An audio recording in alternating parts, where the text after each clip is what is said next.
Ayan worked through his days, quietly, steadily, but when the evening came, his heart longed for peace. So every night, he walked down to the river. The water always listened, the silence always stayed, yet still, he felt alone. Not very far away, Mira held a small lantern in her hands. Every night, she lit the lantern, whispered a wish, and placed it on the river. The lantern floated, carrying her silent prayers. She hoped someone, somewhere, would hear her heart. Her lanterns became her companions, tiny lights in the dark, and though she smiled softly, a quiet sadness lived in her eyes. One evening, as the moon rose, Ayan walked to the river, but this time, he wasn't alone. He saw a soft glow on the water, and by the shore, stood Mira, gently placing her lantern. For a moment, Ayan only watched, the way the light touched her face, the calmness she carried, and then, their eyes met. Ayan spoke softly. You send lights into the water? Mira smiled gently. Yes, each lantern holds a wish.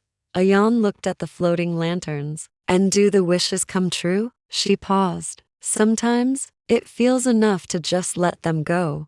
Their words were simple, but in that moment, the night no longer felt empty. From that night on, they met again, and again, always by the river, always under the stars. Some nights, they spoke softly, of little things, of childhood memories, of quiet dreams. Other nights, they sat in silence, letting the water and the lanterns do the talking.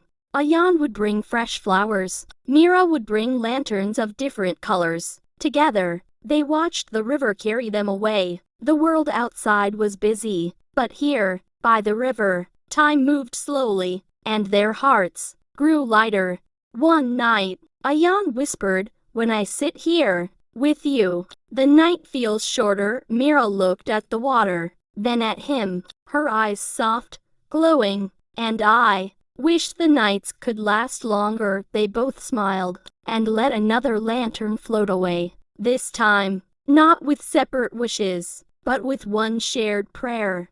As the weeks passed, their bond grew deeper. They didn't rush, they didn't need many words. It was enough to be together. One quiet evening, the stars above were brighter than ever. Mira whispered, "Do you think the lanterns remember us?" Ayan smiled, "I think they carry our hearts, side by side." And for the first time, they both knew they had found what they were searching for.